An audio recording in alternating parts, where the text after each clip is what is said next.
más tenemos aquí en el estudio a Judith Giglio, la ministra de Salud de Tierra del Fuego. Ministra, ¿cómo le va? Gracias por venir hasta el estudio. Muy buenos días a ustedes y a toda la audiencia. Bueno, gracias por venir, ministra. Bueno, hace mucho tiempo que se discute en realidad lo que tiene que ver con la cuestión de la salud. Es uno de los temas importantes a nivel nacional y a nivel provincial, por supuesto. Hay una tradición de servicio de salud integral, pública y de calidad. Está medio en el ADN de los argentinos. Ahora, en las últimas semanas se ha empezado a discutir también en la legislatura lo que tiene que ver con la situación de OSEF, los prestadores privados. ¿Estamos en una situación de crisis en el sistema sanitario de la provincia o hay inconvenientes puntuales que se tienen que ir atendiendo? A ver, cuando uno dice crisis, quizás, si usted me pregunta, sí, pero no una crisis que tenga que ver con quizás insumos o solo financiera. Yo diría una revolución del sistema de salud a nivel nacional y a nivel mundial. Pero cuando uno habla de crisis, habla de cambios y de situaciones que resolver y que repensar. Claro, o sea, no estamos hablando de una catástrofe. Claro, exacto. Lo que estamos hablando es que, y esto se viene advirtiendo hace muchos años, que por un lado tenemos, o sea, si empezamos desde el inicio, ¿no? Formación de médicos. Lo hablábamos recién. Exacto, formación de médicos. Digo, ¿por qué médicos? Porque quizás es hoy la figurita difícil, por así decirlo, pero no figurita difícil porque, ¿qué es lo que pasa? Cada vez son menos estudiantes de medicina, cada vez son menos. Antes yo hice el curso de ingreso a la facultad en el año 99 y en la Universidad Nacional de La Plata. Yo le iba a preguntar, si es curso de ingreso es La Plata. Exacto, en la Universidad Nacional de La Plata, y éramos 2.000 inscriptos para 400 vacantes, y esto sucedía todos los años. Hoy sigue teniendo curso de ingreso, pero primero que hay un número importantísimo de extranjeros inscriptos, que lo que quiero decir con esto, digo, independientemente si pagan, no pagan, no vamos a ese tema, que luego se van de nuestro país, se vuelven a los países limítrofes, ¿no? Pero además de eso, el número de inscriptos cada vez es menor, pero esto viene sucediendo hace muchos años, entonces ahora empezamos a ver las consecuencias. Por otro lado, cada vez hay subespecialidades de las especialidades. Entonces, ¿qué quiere decir? Que yo antes iba al traumatólogo. Hoy tengo el traumatólogo especialista en mano, el traumatólogo especialista en piel, especialista en columna, el especialista en rodilla. Entonces son subespecialidades. Entonces tengo cada vez médicos más formados para una patología específica, que eso habla de calidad en la atención y de avance en la ciencia, pero que son médicos formados para hospitales en ciudades gigantes para regionalizar la salud, ¿no? Y esto sucede en países como puede ser Estados Unidos o en Europa, donde hay 3 o 4 hospitales que son centros de derivación de todo el país, ¿no? Claro. Hablo para realizar, por ejemplo, una cirugía específica de mano, ¿no? Sí. Estoy poniendo ejemplos, sí. no para cosas habituales, ¿no? O de todos los días, para la patología diaria. Y cada vez son más los médicos que eligen especialidad de la especialidad, subespecialidades, y menos los médicos que eligen especialidades básicas, las que llevan adelante un hospital o un centro de salud, como puede ser pediatría, medicina general, terapia intensiva. ¿Por qué? Porque es una cuestión de salario, pero cuando digo salario hablo porque un terapista, ya su trabajo son 24 horas, porque ellos hacen guardia 24 horas, no queremos de 24, de 12, de estrés. Claro. Sábado, domingo, de noche, y como no hay una práctica quirúrgica o una práctica diagnóstica para realizar, el salario es diferente. Entonces, trabajo bajo estrés, trabajo el sábado, trabajo el domingo y gano menos. Claro. Entonces, mejor estudio otra cosa. Y estudio la carrera más larga y tengo mínimo 11 años de formación. Claro. Entonces, estudio otra cosa, elijo otra especialidad. Eso por un lado. Por otro lado, el costo en los insumos. Y cuando, un problema es la falta de profesionales. No sé si la falta de el recurso humano, el digamos. Recurso humano. El recurso humano. No es suficiente a la demanda que tenemos. En algunas especialidades. En algunas especialidades. Pero exacto. Yo le agrego, usted me dirá si sí o no, sí. Seguimos teniendo el problema de estamos a 3.000 kilómetros de los grandes centros urbanos. No formamos médicos. Nos formamos, hay que traerlos, hay que seducirlos. Eso es más plata. Sí, Está bien, ese es un problema. Sí. Y después está el tema insumos. El tema insumos, el costo, ¿no? No solo insumos, perdón, tratamientos, terapéutica. Hoy, una sesión de quimioterapia para un paciente puede rondar entre los 20 y los 30 millones de pesos por sesión por paciente. Ok. Y ese costo lo tiene que afrontar una prepaga, lo tiene que afrontar una obra social o lo tiene que afrontar el Estado en el caso de que el paciente no tenga cobertura. Hoy la expectativa de vida, gracias a todos los avances, hace que tengamos una expectativa de vida para los que nacen hoy en nuestro país que ya supera los 85 años. Uh-huh. ¿Esto qué quiere decir? Es fabuloso, por supuesto, ¿no? Sí. Pero esto, hablando de salud, implica que tenemos muchos años personas que tienen tratamientos farmacológicos crónicos, que cada vez, porque tienen patologías crónicas, que cada vez tienen un costo más elevado. Claro. Entonces, toda la revolución con los fármacos de alto costo que hacen, la verdad, revolucionaron el tratamiento de un montón de enfermedades autoinmunes. Estamos hablando de terapias para un paciente que puede ser una artritis reumatoide, esclerosis múltiple, patologías crónicas, que un anticuerpo monoclonal o un tratamiento cuesta arriba de los 20, 30 millones de pesos por mes, uh-huh, por paciente. Entonces, obviamente, afrontar esos gastos, no estoy hablando de la obra social de la provincia, estoy hablando de lo que sucede en el país, en el sistema, sí, en el sistema, en el país y en el mundo. Hay que repensar un montón de cosas. Y también cambia la población. O sea, ¿por qué? La tasa... Ayer veía un informe que en Ciudad de Buenos Aires la tasa de natalidad se redujo en el 50% en 8 años. En nuestra provincia se redujo del 50% en 4 años. Wow. En el 2019 tuvimos en la provincia 2.385 partos, se los digo, en el 2019 en toda la provincia, y en el 2024 tuvimos 1.200. Mucha diferencia. Muchísimo. Y esto repercute en todo. Ustedes piensen que cada vez va a haber menos niños para sala de 3, por eso ya empieza a haber sala de 2, claro, que son cambios que otros países los vivieron hace muchos años, ¿no? Sí, sí, sí. Este cambio en la pirámide hace que cada vez vamos a tener menos niños y más adultos mayores. Exacto. Que son quienes más tratamiento necesitan. Vamos a tener que formar más profesionales de la salud para adultos mayores, uh-huh, que hoy en nuestro país no son suficientes. Entonces, es hogares de día o hogares de día, hospitales de día, geriátricos, uh-huh, residencias de adultos mayores, claro, y médicos, gerontólogos, claro, terapistas ocupacionales, kinesiólogos, especialistas en adulto mayor. Sí, sí. Y los lugares, costos son mucho más altos, por supuesto. Porque aparte son más tiempo dedicado. Por supuesto. Entonces, digo, es muy difícil, son análisis que hay que realizar viendo todo, claro, el sistema. Y esto genera una crisis que seguramente va a ser beneficiosa en un futuro, ¿no? Porque esa crisis hace tomar decisiones de financiamiento, de formación, de... Ahora, hay cosas que a nivel nacional tal vez tienen una implicancia o una responsabilidad más nacional que provincial, quiero decir.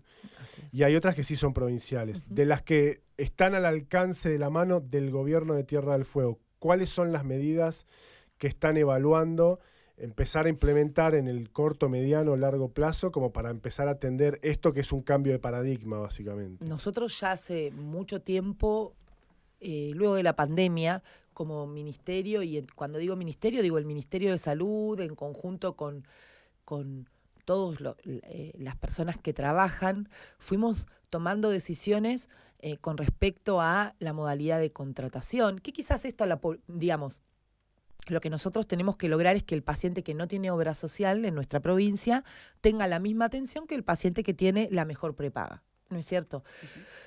Y que los hospitales, centros de salud, puedan dar atención. Para eso yo tengo que tener profesionales. Para tener esos profesionales, en nuestra provincia era la única prácticamente que quedaba con régimen de dedicación exclusiva obligatoria. Eso se cambió. Hoy yo hago una entrevista a un médico recién formado y le digo que le voy a bloquear su matrícula y ya con esa palabra, una persona de 26 años te dice no, gracias. Tal cual. Independientemente del salario, ¿eh? Estoy hablando de algo que sea obligatorio, algo que me bloquee mi título que me costó 12 años, no. Digo, después, por supuesto que si hablamos de estrategia sanitaria y más para nuestra población, es magnífica, es lo ideal, pero ya no es posible. Está bien. Pongo ejemplos, ¿no? Sí. Para eso tuvimos la creación de el part-time, que estamos modificando ahora algunas cosas porque también, a diferencia de lo que nosotros, si bien siempre decimos no hay profesionales, en realidad Tierra del Fuego tiene el segundo índice más alto de médicos luego de Cava por habitantes. Okay. El problema es la distribución de estos profesionales. Entonces, yo le pongo un ejemplo. Si yo, un ginecólogo del hospital, le doy un part-time, su sueldo se reduce. Pero ese ginecólogo quizás no pueda trabajar en el privado, porque el privado ya tiene el número de ginecólogos suficientes. Entonces, el part-time solo para algunas especialidades funciona, por ejemplo, un dermatólogo, donde no hay muchos dermatólogos, pero para otras profesiones, sobre todo las quirúrgicas, que necesitan de un quirófano, no. Claro. Está bien. Estoy poniendo ejemplos, ¿no? Sí. Pero eso fue una medida provincial. Otra medida es la contratación de médicos itinerantes. Antes era imposible pensar en eso. Hoy ya hay empresas de médicos itinerantes que por supuesto tienen un significado positivo en especialidades. Por ejemplo, un especialista de columna está perfecto que venga una vez por mes porque esa persona realiza cirugías por todo el país, ¿no?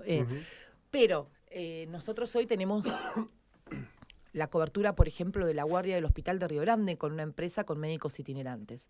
Y esto se está dando en todo el país. Y bueno, es pensar en la modalidad de que hay que contratar y que antes esa modalidad no existía. Entonces hoy en el hospital tenemos profesionales contratados, profesionales itinerantes, profesionales con part-time y profesionales con dedicación exclusiva. Este fue un cambio que se dio en los últimos 3 años y que hay que mejorarlo muchísimo. ¿No? Sin dudas. Hay muchas cosas por seguir perfeccionando, pero está bien saberlo. Respecto a esto, que son las obras sociales, más allá de la nuestra, por supuesto, que tiene un tema ahí grande por resolver, que no es de ahora, por supuesto, viene de largo, y se complica, ¿no? Con todo lo que es precios en el exterior, las idas y vueltas del dólar. Ahora, es así, como lo había dicho también en otros medios, que hay más personas atendiéndose en el hospital público, o sea, en el HRU o en el de Río Grande, que por ahí en los privados. O sea, ¿se nota una diferencia? A ver, la obra social, primero una opinión, ¿no?, de la obra social. Sí. La obra social no deja de ser un prestador de salud que le sucede lo mismo que le sucede a todas las prepagas, al Ministerio de Salud, y bueno, por supuesto que hay que ver de qué manera, somos más eficientes, se es más eficiente en la gestión. Cuando digo en la gestión es en esto, empezar en herramientas que puedan abaratar costos y cómo se generan más recursos. Ese es el enorme desafío. Para seguir teniendo el mismo nivel de prestaciones, ¿no? Si no, claro. Eso en lo que respecta a la obra social, y sabemos que hay un proyecto de ley que se está discutiendo, que quizás haya que modificarlo, haya que agregarle, sacarle, y que está en discusión, pero que es sumamente necesario una modificación y un proyecto de ley para la obra social. Con respecto a la atención, a ver,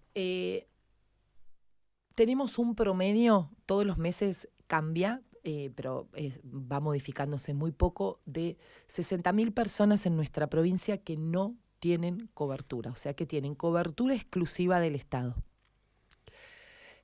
A fines del 2023, este padrón era de 45, el promedio era entre 45 y 47 mil. Durante todo el primer semestre estuvo del 2024 sostenido entre 47 mil y 50 mil personas. Desde el segundo semestre, desde julio a diciembre del año pasado, incrementó a 60.000, o sea, tuvo un enorme incremento y ahora en los últimos meses se mantiene estable entre 60 y 62.000 personas que no tienen obra social. ¿Motivo del incremento? Varios. Personas que vinieron a vivir a nuestra provincia sin obra social, jóvenes que se traen sus padres. También, claro. Familias que vienen y que luego traen los papás, ¿no? Claro. Los hermanos. Y personas que no pudieron pagar más la prepaga, Claro, personas se habrán quedado sin trabajo. Sin trabajo. Entonces, bueno, son 62.000 personas que tienen cobertura exclusiva única del Estado. Si a eso le sumamos, no sé el número exacto, pero entre 58.000, 59.000 afiliados que tiene la obra social, estamos hablando que el Estado, que es uno solo, da cobertura exclusiva a más del 50% de la población. Básicamente. Que Claro. 60% de la población. Las personas que no tienen obra social, la atención es exclusiva en el público con su capacidad instalada. ¿Qué quiere decir? Yo no tengo obra social, por ahí uno dice el hospital, pero en realidad la puerta de entrada son los centros de salud y que cada vez tienen más especialidades. Hoy en Ushuaia tenemos 9 centros de salud que trabajan de 8 de la mañana a 20 y que hace ya varios años con un esfuerzo de los profesionales, del personal que trabaja en los centros, logramos que estén abiertos sábados y domingos. Por lo menos hay 3 centros distribuidos en la ciudad abiertos sábado y domingo con guardia de demanda espontánea. Y en los centros de salud tenemos generalistas, se realizan la mayoría de los PAPs de la ciudad, por ejemplo, ¿no? Cosas que antes eran del hospital. Exacto, odontología, en los centros de salud. Entonces son todos los centros de salud y el hospital que es de segundo nivel, ¿no? O sea, es la guardia o las especialidades, lo ideal y el camino correcto es ser derivado. No la guardia, si uno tiene un dolor de pecho, por supuesto va a la guardia, Sí, pero claro. digo, con una enfermedad crónica, la puerta de entrada es los centros de salud. ¿Y en Río Grande cuántos centros hay? 7. Okay. Hay 7 centros de salud en Bien. Río Grande y 3 del municipio. Ah, está bien. Son 10. Claro. 4 del municipio, perdón, porque abrieron uno, 11. Y ahora abrieron uno acá en Ushuaia uno, también. ayer lo fui a visitar. Claro, o sea que claro. acá son 9 y uno uno. más. O sea que más del o menos es la municipio. misma cantidad. en las Más dos o menos ciudades. es la misma cantidad. Esos pacientes son atendidos en el hospital. Si el hospital o los centros de salud no tienen la capacidad instalada que el paciente necesita, y voy a poner un ejemplo. El hospital de Río Grande no tiene neumonólogo. El paciente que necesita una consulta con el neumonólogo, el Ministerio de Salud compra ese servicio, o sea, paga la consulta y el paciente va a ver a un neumonólogo.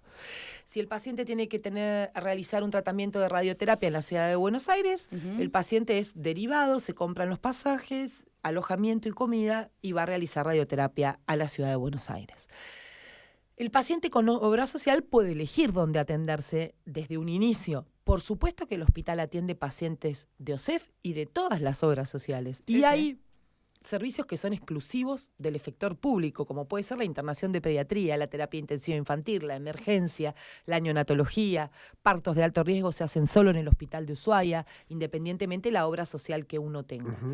Quizás el privado se utiliza más por la obra social para todo lo que es consultorio, ¿no? Especialidades, cirugías de diferente tipo, Claro. pero digamos, la atención es el paciente elige y dependiendo de su patología es también dónde se atiende, claro. digamos, pero los pacientes con OSEF, los afiliados de OSEF se atienden tanto en el hospital Sí. como en los centros de salud, como en los efectores privados, digamos, ¿no?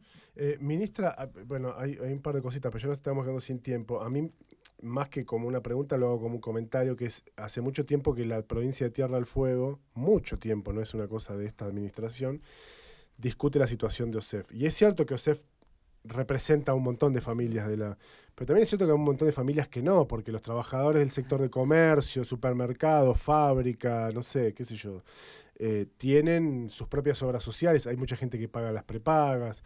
Entonces, también ahí hay una cosa que da la sensación muchas veces que el Estado, las instituciones, la legislatura, todos en general, los medios, estamos discutiendo qué pasa con la obra social del Estado como si esa obra social fuera de todos. Y no es de todos, es de los trabajadores públicos.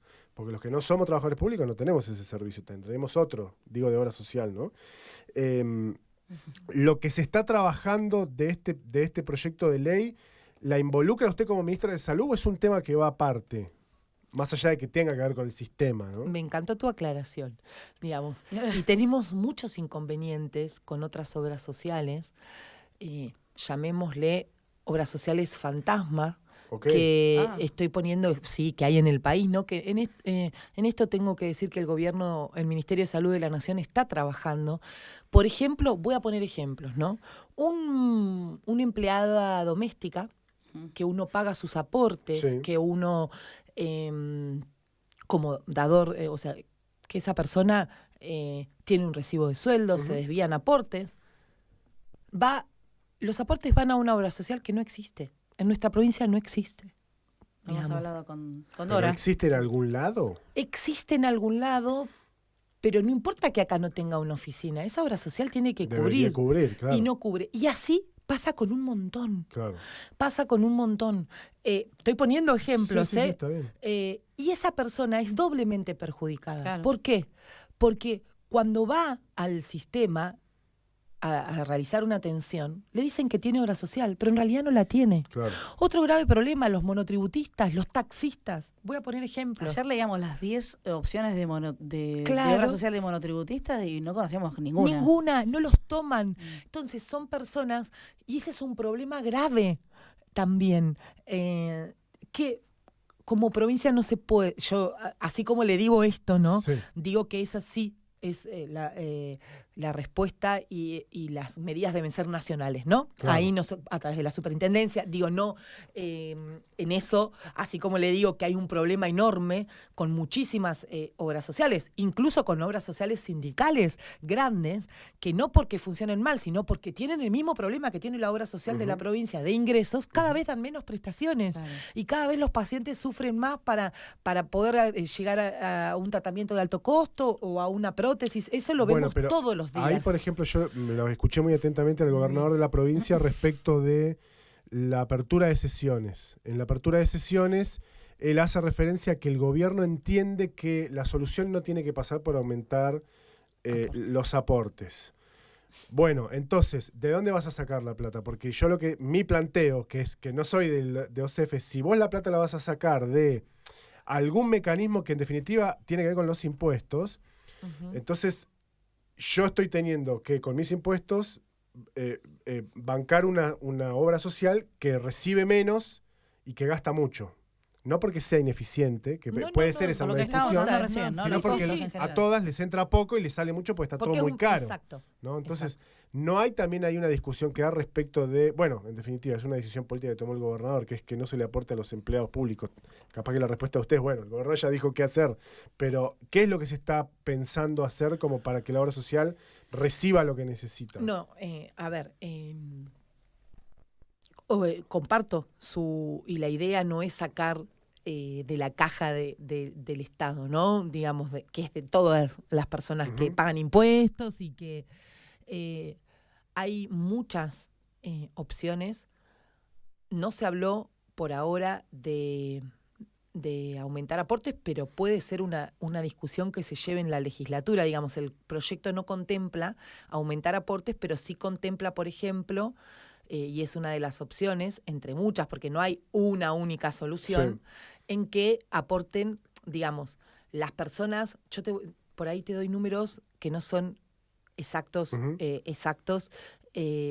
porque la obra social, digamos, tiene el dato más finito. Tiene el dato más finito, pero te pongo un ejemplo. De las 58.000 personas, 20.000 son los que aportan, los otros son la familia, que no aportan. Alguien que tiene un hijo o que tiene 5 hijos paga lo mismo de obra social. Sí. Y eso no existe en ningún lugar, en ninguna obra social, digamos. Ah, ¿no?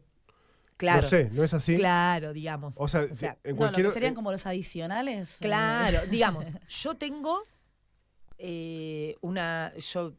mi recibo de sueldo. A mí me descuentan un porcentaje del recibo de sueldo, Sí, ¿no? Tenga 5 hijos, mis papás, bueno, los padres no sé, pero Sí. tenga 5 hijos, un hijo o ninguno. o ninguno, digamos. Entonces, entonces uno tiene 57.000 afiliados, pero solo 20.000 Claro, pero en otras pagan, obras claro, sociales. en una prepaga. Yo te voy a poner el ejemplo de una No. prepaga. Bueno, pero la prepaga es privada. Sí. Digo, una obra social, ya sea sindical o alguna obra, No lo- alguna no de, sé, alguna de las no. que quedan en alguna provincia. No, las que quedan en las provincias, te puedo decir que se paga por persona, ¿no? Un porcentaje pequeño. Con esto no estamos diciendo que el trabajador va a aportar, pero esa es una de las posibilidades, que no va a ser la única Y solución. bueno, pero la de Uno tiene que maestros es así, pensar- se pagan un extra, la de los maestros, por ejemplo. O yo sé que es la del ejército. También. Claro, pero hablemos de la prepaga, digo, Ujú. cuando uno va a una prepaga, paga por persona. Pagas por persona. Pero Digamos. no es una obra social estatal que tiene supuestamente una mirada distinta. Ujú. Más, Sí, qué sé yo. pero digamos, esa puede ser es una de las opciones. Sí. Luego se están discutiendo otras opciones Ujú. y hoy se está en discusión, digamos, no hay No está nada cerrado. decidido. Claro, No, claro. por supuesto. Está en una etapa de comisión. Entonces, cualquier cosa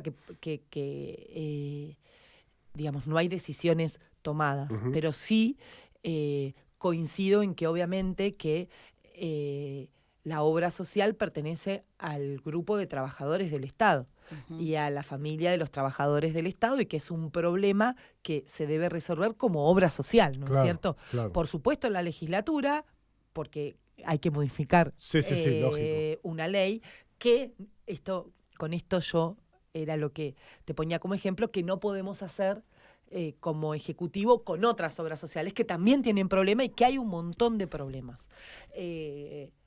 Te ponía el caso de las obras sociales fantasma, que se Sí. llaman, que es más, salió hace poquito en los medios que ya hay varias que se dieron de baja a través de la Superintendencia de la Nación, porque por poco que sea ese aporte va a algún lado. Ujú. Y es de la persona Claro. y le corresponde a la persona. Entonces, coincido y creo que con respecto a la obra social hay mucho por hacer y mucho por discutir. No hay aún nada decidido, pero sí hay que hacerlo rápidamente. Ujú. Digamos, no podemos esperar más. Ministra, gracias por su tiempo, por haber venido hasta aquí, hasta el estudio. Muchas gracias. A ustedes. Gracias. Buenos días. La ministra de Salud de la provincia de Tierra del Fuego, Judith Di Gilio, estuvo aquí con nosotros en el Delivery.